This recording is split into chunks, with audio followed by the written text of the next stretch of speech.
Il colmo per l'alta velocità? Beh, procedere lentamente. Ironia della realtà, sul binario della TAV il governo avanza piano piano, talmente piano che la sensazione è di essere fermi.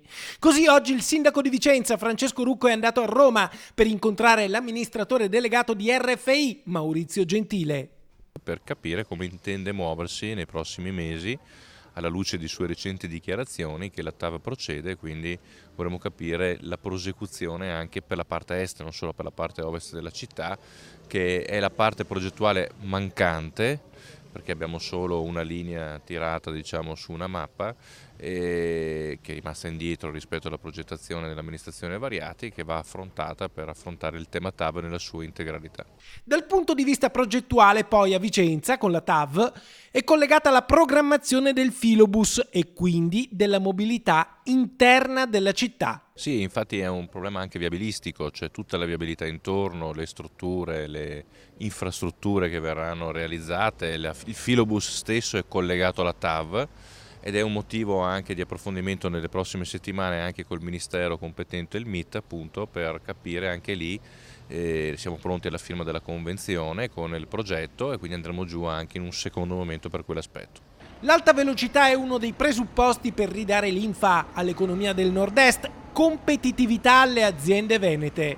Confartigianato chiede un'accelerazione che ancora non c'è stata. Ci vogliono 8 anni dal momento in cui si poserà la prima pietra, per cui quegli 8 anni sono un percorso certo e quello incerto è arrivare alla posa della prima pietra. Insomma, bisogna correre, ma intanto guardiamo ad oggi. Alla fine dell'incontro con RFI, Francesco Rucco torna a Vicenza con alcune risposte.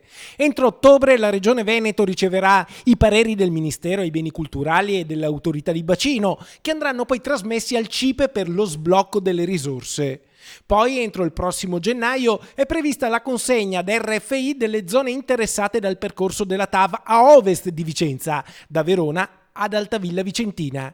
Quindi, senza perdere tempo, bisognerà esaminare il percorso a est, finora mai trattato nello specifico. E il sindaco dal treno sulla via del ritorno da Roma ci manda questo video in cui traccia il bilancio della giornata. Abbiamo verificato le possibilità che la progettazione per la TAV possa proseguire, abbiamo raccolto notizie positive, c'è l'intenzione e la volontà politica di proseguire, procederemo quindi con lo sviluppo dei prossimi progetti e valuteremo appunto quelle che sono le risposte poi da questo punto di vista. Ci sarà un confronto con tutte le categorie, tutti i comuni interessati dalla tratta e lavoreremo quindi in questa direzione presto con il supporto della Camera di Commercio.